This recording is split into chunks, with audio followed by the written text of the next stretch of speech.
Hello and welcome to OptinMonster. When creating campaigns, it's not always necessary to recreate the wheel.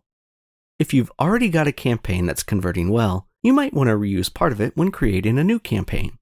That's where our Import View feature comes in. You can easily import the design from one of the views of one of your other campaigns into the one you're currently building. In this video, I'll show you how to import a design from another campaign. But first, if you haven't done so already, be sure to hit that subscribe button and notification bell. Now, let's get started.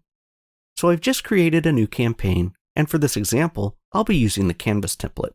To import a design from one of my other campaigns, I'll start by selecting Import View.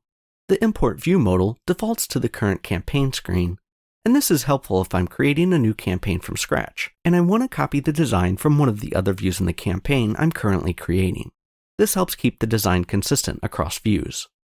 However, since I'm wanting to pull in the design from a campaign I created previously, I'll select All Campaigns.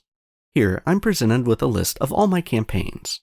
I can search for a specific campaign and filter by site and folder. Additionally, I can sort the list to find the right one. Once I've selected the campaign containing the view I want to import, I can preview the views for that campaign. Since I'm currently working on the opt-in view, I'll select it and then select Import this view. And that's it. The view is imported and I can edit the design as needed in my new campaign. Any edits I make here will only be on this particular campaign and will not affect the campaign this design was imported from. Also note, the success view of my campaign remains unchanged. The import process can be repeated for each view in your campaign. If you have any questions, browse through our helpful documentation. Or for further assistance, you can submit a support ticket and we'd be happy to help.